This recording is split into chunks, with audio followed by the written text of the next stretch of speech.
Allison. It's nice to see you. I'm glad you could make it. And I am about to get in my car to drive for 20 hours straight. The straight part was a lie. But when I agreed to this, I thought it would be a really good idea. Now that it is upon us, I am not excited for it, and I am a little bit intimidated by how long I will be driving. It is going to be broken up into a couple of days, but I am driving from Toronto all the way to Prince Edward Island, which for my non-Canadian people is like about an 18-19 hour drive, which will be the longest drive I've ever gone on. I want to go for the entire month, to spend the month with my parents, and normally I would just fly and go for a week or two, but my child has never seen the cottage before, so we thought it would be fun to do a little road trip together. I don't know if he thinks it'll be fun. This does not look like the face of an excited boy. We have done lots of road trips together. None of this length. Hi. Are we gonna go see Grandma and Grandpa? Are you gonna go to a new province? Are you excited to sit in the car with your mommy for 20 hours?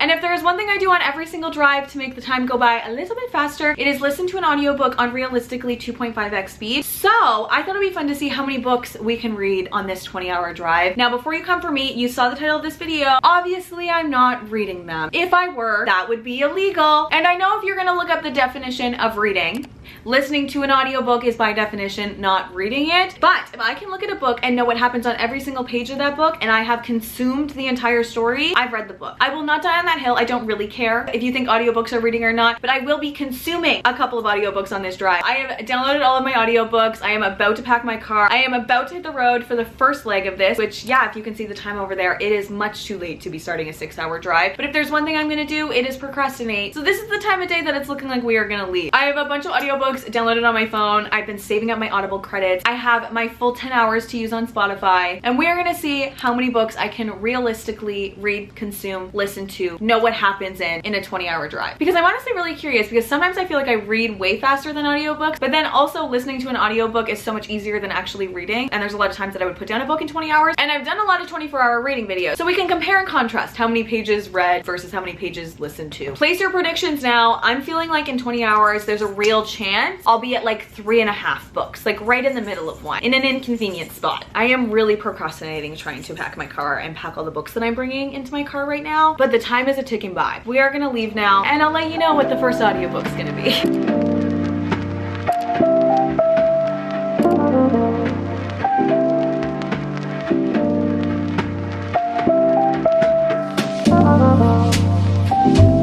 It very well is far too late to be consuming caffeine in the day, but I do have 5.5 hours of driving ahead of me. So, cheers. Tastes like the worst night's sleep of my life.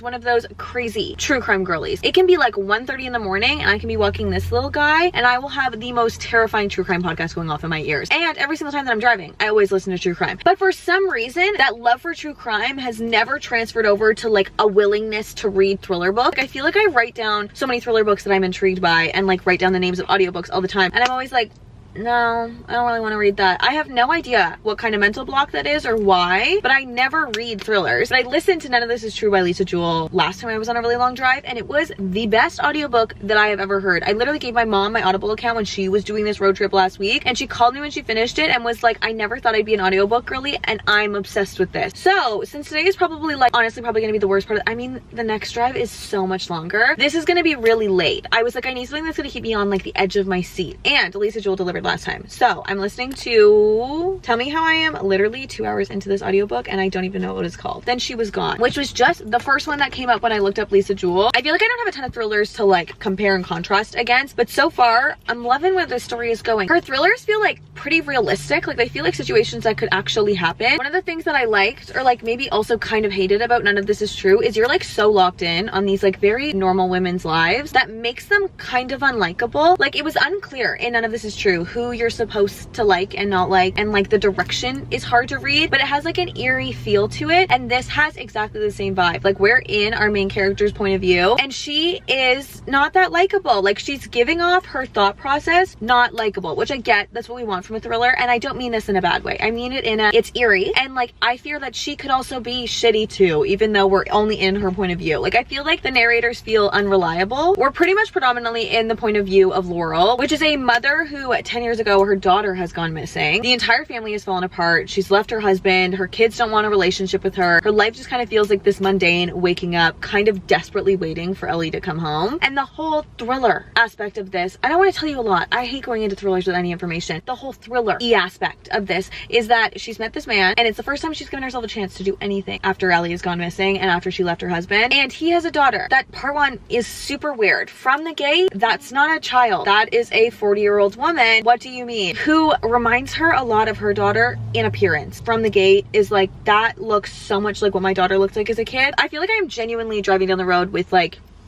plaster on my face constantly. Like, it is such like an eerie feeling that it makes you want to know what's going to happen. Like, it really keeps your attention, which I'm loving. I am listening to it on almost 2x X speed. I think I'm at 1.9 right now. I always start at like 1.6, 1.7, and then when I'm like, that's not fast anymore, I speed it up. Is that crazy of me? But if I listen to it on 2x speed, or like 1.8 at least, I will finish it in this drive, which will feel like an accomplishment. It says on here, if I keep listening to it at this speed, I have 3 hours and 52 minutes left, and I am exactly 4 hours from where I am going if the traffic stays the same, which it'll be 11:30 p.m. So I'm assuming the traffic will stay the same, if not get better, because who the fuck is driving at this hour on the highway? I mean, lots of people. That's a dumb thing to say. I just mean we're not getting office traffic in the city or anything. I fear it may be time to crack into a second Red Bull. However, it is in fact 8 p.m., which if I thought I was gonna get a bad sleep before, this is the definition of a bad sleep. I am gonna stop now. I mean, I am stopped. I'm currently stopped while talking to you. I'm gonna take the little kid to go out, gonna get gas, and I'm gonna get a bag of chips, because if there is one thing that I love about road tripping, it is road tripping snacks. I have really high expectations for this. I'm really hoping that this shocks me. None of this is true, wasn't shocking. Like, I liked it. It felt kind of long, but it was good. I'm hoping this one shocks me. But also, I feel like she writes like realistic-esque thrillers. So like, maybe it won't be shocking, but the story will be entertaining. I don't know. Right now I'm saying like 50-50. You should read it. I want someone who looks at me the way that this guy looks at me opening a bag of chips.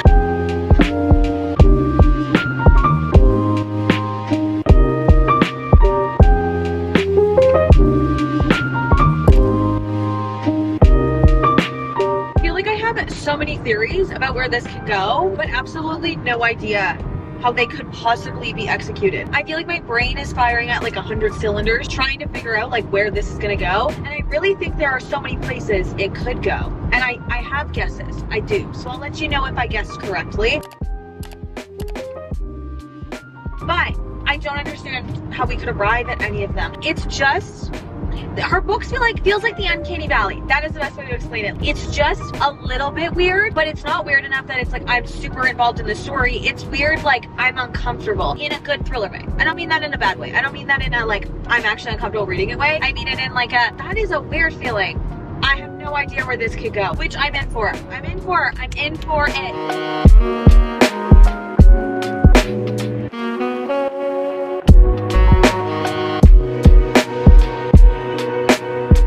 Just under halfway through it now, and I am obsessed with this book. I feel like if I were reading it, I would not be able to put it down. That is the best way that I can explain it. The main character is still like pretty unlikable, but it makes sense why she's the way that she is. Like, I feel like I understand her thought processes and how the decisions that she's making, the conclusions that she's coming to, and the thoughts that she's having, like they all follow. And I feel like we are getting so many hints, so many clues, that we're being misdirected constantly because we're literally just in this main character's life. Like, what she is going through, like, it is her story. It really feels like a real life story that you're like a fly on the wall of this girl's brain. It's unnerving. It's weird. And I feel like there's so many things that are clues, but then there's so many things that feel like misdirects that you forget about previous clues. I still feel like I have like a pretty good theory, and I'm pretty confident that I am correct in that theory. Can't imagine it's gonna play out any other way, but the nuance of how it is done, I think, will determine if it's good or not. I don't think it's supposed to be like jaw-dropping, like, what happened? I think it's supposed to be like the mystery. It makes sense. It feels real to life. I'm intrigued.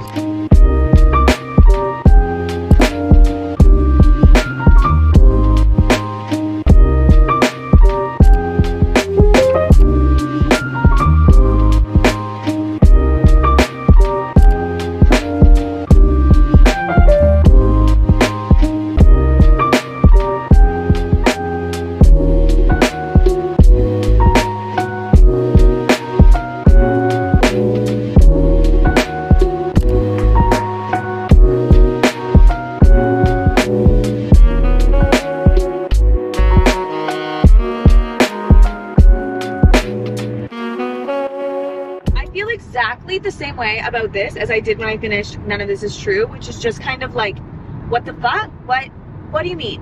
What do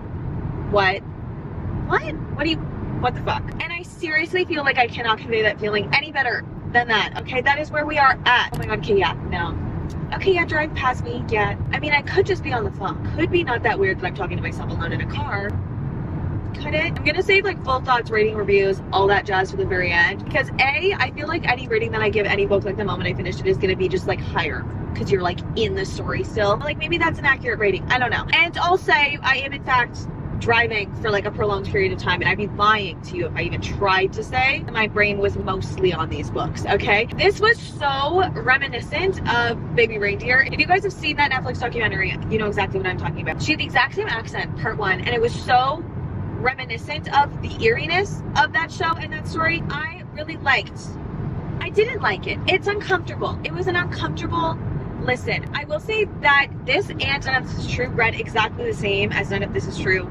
This and None of This Is True read exactly the same as None of This Is True. Then She Was Gone and None of This Is True read like exactly core principles, the exact same. I feel like there's two kind of categories of thrillers. There's the ones that are like shocking and like, where is this story gonna go? I have no anticipation where this is gonna go. I want you to thrill me. And then there's stuff like this that's like kind of more eerie and realistic. Like nothing about where this story went was unpredictable. You kind of know like where it's kind of gonna go, at least from the beginning. Like all the clues are there. It's not like out of nowhere big plot twist. It's more just like kind of like reading a documentary and then you make it to the end and you're like, all the pieces lined up. I get how we got to the end, and then you take a step back and look at it and you're like, that was fucked. That was fucked. That scarred me. I was just gonna say in a good way, not in a good way. In a fictional way, it was entertaining. It's not like shocking by any stretch of the imagination, which I feel like is not necessarily like what she was going. Why is every single pylon on planet Earth on this road right now? Anyways, it's more like you're slowly going along with this story that's unraveling, and instead of being in the perspective of like someone leading a case, you're in the perspective of the people it matters to, so it's more emotional. Like I did definitely cry at the end. Like there's so much raw human emotion in these books. All in all, a really good audiobook, really good driving listen to story. It was very gripping. You wanted to know like where it was gonna go, and the fact that it's not like overtly shocking isn't a bad thing. The fact that it made sense and wasn't crazy fictional reading, like the fact that it read like something that could happen but then you took a step back and was like, that's fucked, is kind of the best way that I can explain it. But I'm conflicted on where to go now, because a big part of me like wants, with absolutely not one singular fiber of my being, to play a romance right now. I feel like I'm kind of in my mystery thriller-esque era of this drive. I can't imagine after having listened to that I'm gonna want to listen to like a fluffy little romance. I also feel like it's not as gripping, like it doesn't maintain your attention as much as like something that you're like, wait, what is gonna happen? What I have downloaded and what are our options, I have Happily Never After by Abby Jimenez, which I'm kind of like, no, I don't think so, not right now. I have Kingdom of the Wicked. No, I actually have zero interest in trying to focus and understand a fantasy world I've never been in before right now. Reappearance of Rachel Price. I have Truly Devious, which I've seen a lot of people recommend to me because of how much I like Holly Jackson. Never Lie by Freida McFadden. First book down. I'm like, I want to say a third into this drive from start to finish. And if I'm honest, there's nothing I want to do more than listen to a little bit of the Torture Post Department Line drive and like unpack everything that I just emotionally packed inside my soul from listening to that book. So we'll see where it goes.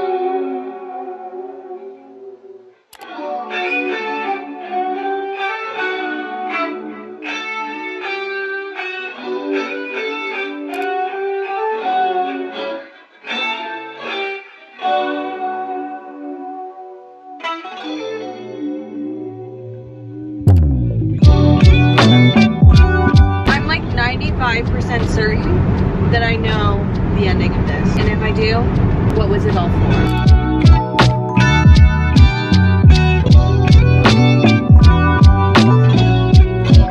I decided to go with Never Lie by Freida McFadden because I was still so much in a thriller mood. Like I felt like that would keep me going, you know, but it wasn't very long. And let me tell you, it did not feel very long. It felt very short. It felt like the story was short. I have lots of thoughts, but also no brain cells, I feel like, to accurately convey them. But I'm also concerned that I will think about this literally never again. And by the time I come and sit down to talk to you about this, when I actually get where I'm going, I won't even remember my thoughts about it. We're kind of in a gridlock with that one. The book is basically in two POVs, one being the woman in a couple that is looking for a home, and one being a therapist that used to occupy said home. She is a New York Times author. She recorded all of her patients' stories, and like right from the gate, to be honest, they're both a little bit unlikable, which, like, it's a thriller. That's fine. We're not supposed to get like the fun parts of people's lives in these books. I will say everything about it felt pretty repetitive. Trisha, the girl in the couple, kind of just like kept hammering on about the same things. Like, I want to tell him something I can't. I don't want to tell you what the thing is, but I don't know how to explain anything without telling you anything. That sentence told you absolutely nothing. Felt very repetitive. I feel like we were talking about the same things over and over again. It was just like a lot of formulaically, like, we do something, something happens. We do it again, something happens. If you've read the book, I feel like you kind of know what I mean. If you haven't,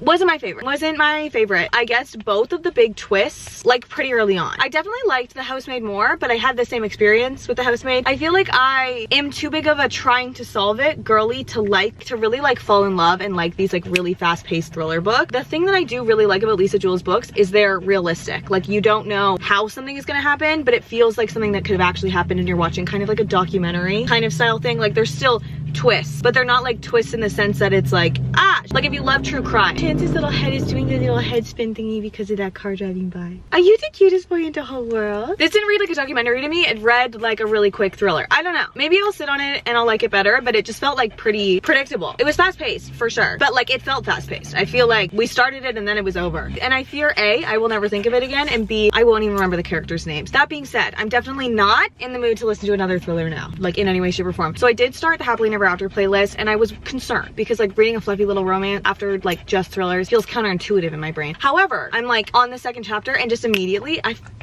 fucking love Abby Jimenez's writing every single time. If you read The Friend Zone, with how that ended, I didn't really understand how we would go into the main girl in this book's love story. Like, I didn't know how I would connect to it with the feelings I have from the end of The Friend Zone, because they're big feelings, okay? But just like right out of the gate, her writing, spot on. The characters in Abby Jimenez's books, well, specifically her audiobooks, read exactly how I read them in my head. Like, their voices are witty and the jokes are conveyed well in her audiobooks. I'm excited. I don't think I'll be able to finish it by the time I get where I'm going, and if I'm so honest, there is an absolute big fat 0% chance that I'm gonna want to listen to an audiobook after listening to them for 8.5 hours today. So it definitely will be a finish it tomorrow thing. Also, now, like, I'm driving to the beach. I've been driving in like kind of the middle of I'm still gonna be driving in the middle of nowhere now, but I feel like I'm getting to my beachy summer reads, and it was good to do thriller first, and then now I'm doing a beachy. There's a real chance that I also like want a thriller after this one if I need another one. 4 books in 3 days is absolutely insane. We'll see. Being in the middle of literally nowhere, New Brunswick, 3rd province in 2 days, I really regret not continuing to take French. It's such an Ontario-centric thing to not be able to speak French. Anywhere east of Ontario, everyone can speak French. Even my mom, who's from New Brunswick, who's lived in Ontario longer than I've been alive, knows at least enough French to get around, and it just never clicked in my head, and I regret not continuing with it because I hate going to ask somebody for the receipt from getting gas and being like, I know I'm in your place and I can't speak your language and we have the same passport. So sorry, I am Canadian, but I can in fact not speak French. But there's been very few instances in life that I've been like, wow, I really should have learned how to speak French. But I mean, I probably should have taken a better math class too, because that would have taken me further in life too, but my brain couldn't compute that either. You can't win them all.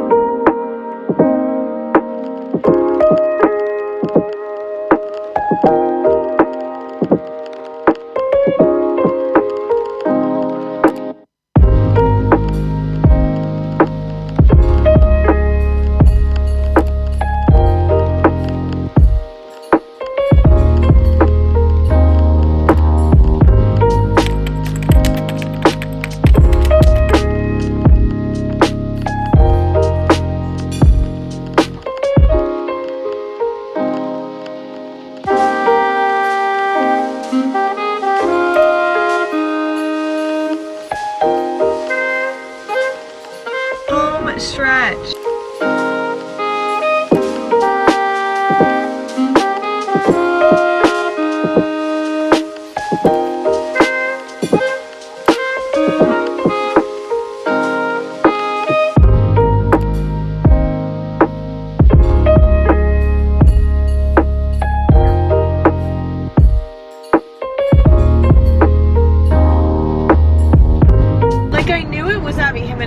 then I would probably cry, but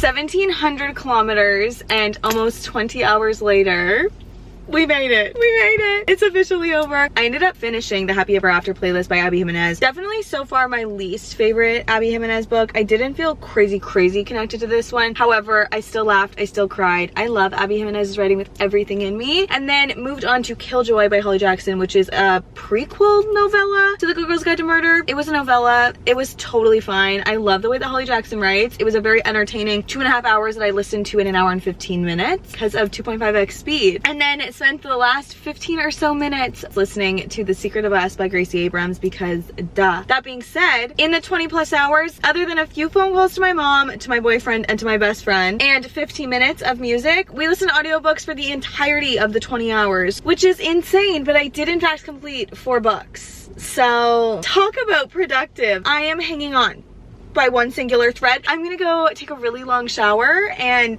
go to bed now, if I'm so honest with you. It is 3 in the afternoon, okay? However, me and Chance are tired and it is time to go to bed, but we made it. 20 hours done, 1,700 kilometers, 4 provinces. We did the damn thing, but that's it for now. And we'll catch up with full thoughts, ratings, reviews, and stuff when I have a personality again, because I fear she's missing right now. Now it is time to do my absolutely favorite part about listening to a book on audio or reading it on Kindle, and it is running to the little bookstore to get myself a little trophy. I earned it. I know what happened in every single page of that book. I might not have read it, but I earned the trophy that will sit on my bookshelf for having listened to it, okay?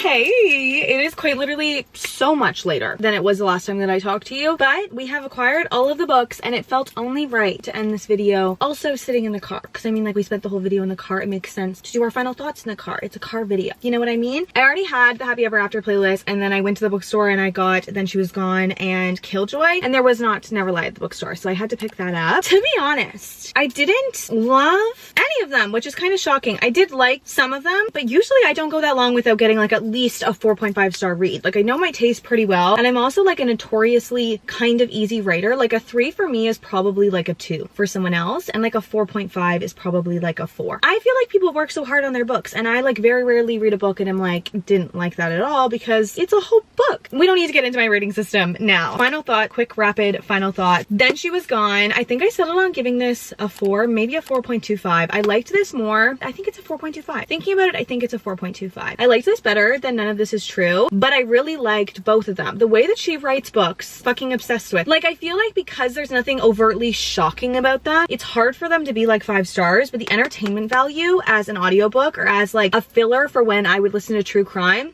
to a T, 100% perfection. Like, I'm actually obsessed. I feel like everything about these books, you like kind of know where it's gonna go, you kind of know what's gonna happen, but you don't understand how you're gonna get there. I feel like I'm generalizing all of her books. I've only read this and None of This Is True, but it was the same for both of them. I loved the premise of this. I love everything that we got in this book. I like how it made me feel, which was unsettled and uncomfortable, but like real. Like, it made me feel like I was listening to a true crime podcast. Like, this could have been a Crime Junkie episode or an MFM minisode, and I had the same level of enjoyment, which is like my favorite stuff to do. This hit the spot in every way, shape, or form. I truly recommend her books with everything. I feel like if you like a thriller where you know where it's gonna go, it's not like shocking, it's like unnerving. I feel like this would be the definition of a psychological thriller, right? I don't really by definition know the difference. I was so happy with how this one went, and I will be listening to another Lisa Jewell on the way back. Like, no questions about that. Never Lie by Frida McFadden. I know for a fact that I definitely did not explain what this is about, so I'm gonna try to this time, even though I said it in the video and I feel like I stand by it. I have not thought about it a single time since I read it. That's not true. I thought about it a lot since I read it in like the 2 days after being here, because I was like, did I like it? The concept and the twist was good. It was cool.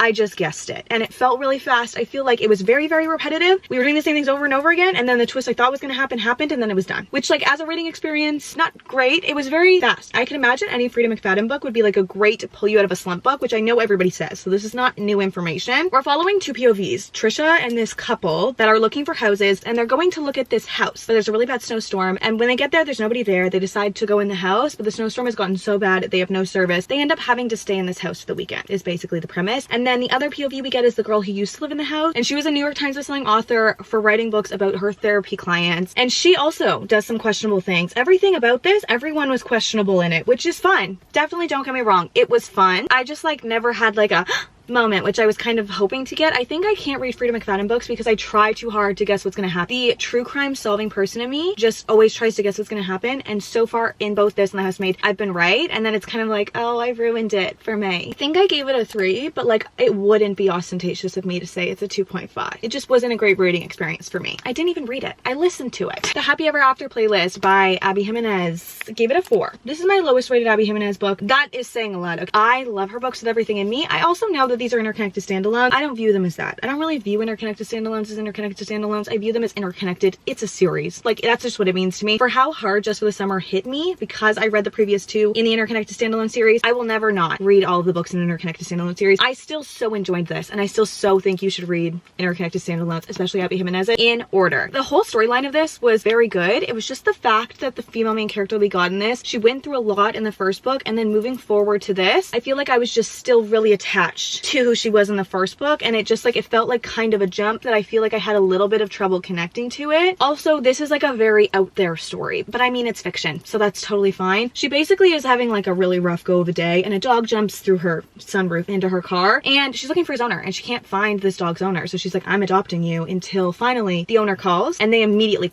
are like, yeah, I for some reason I'm obsessed with you, and he is like obsessed with her from the gate, but he's traveling, so they text and they ask each other little questions and whatever. They're building this relationship right out of the gate, and he's trying so hard for everything that she is going through. I felt like her trauma and her grief were handled very well. I feel like he was very respectful of everything that she was going through. It was very, very well executed for what this story was. It's Abby Jimenez, so it's always going to be pretty good. And last but not least, Killjoy by Holly Jackson. This is basically before the A Good Girl's Guide to Murder series, which I did not know, but I think you wouldn't like it if you read it on its own, like before going into anything. But her writing in this is still really good. We're basically following Pip and all of the people that you see in A Good Girl's Guide to Murder doing a murder mystery themed dinner party. Like, I thought something was actually going to happen. Like, I thought we were actually gonna get a crime like we get in A Good Girl's Guide to Murder. No, it's literally a murder mystery themed dinner party. It was very entertaining. The writing is really good, and I love Pip as a character. I'm so ready to read the last book in the Good Girl's Guide to Murder series. I love Pip, and I love the way that Holly Jackson writes. It's good. If you've read the series, definitely read it. I wouldn't read it first though. I saw online a lot of people say like, read this to see if you like Holly Jackson's writing, which valid, you could, but you like don't care about the characters yet, and it doesn't really do much, but it's good. And the numbers are finally in. After 17 kilometers, 3 days, 4 provinces, and 20 hours, we officially read 1,138 pages. Correct. Reading that backwards, I'm so good. Which is 1,138 pages more read than I would have if I didn't listen to audiobooks. So this feels like a win. And also, this is your sign to listen to audiobooks, because look how fast I read all of those. And I feel like I got the enjoyment out of them in such a quick time. Let me know if you guys have read any of these and what you thought about them, or if you're going to be adding any of these to your TBR. Also, please let me know if you guys listen to audiobooks, what speed you listen to them on, because sometimes I feel like I'm insane for how fast I listen to them too, but then also I hear myself speak and I'm like, duh, that makes sense. Let me know. And I think that's all for now. So I hope to see you in the next one. Love you. Bye. 4 books in 20 hours. Crazy.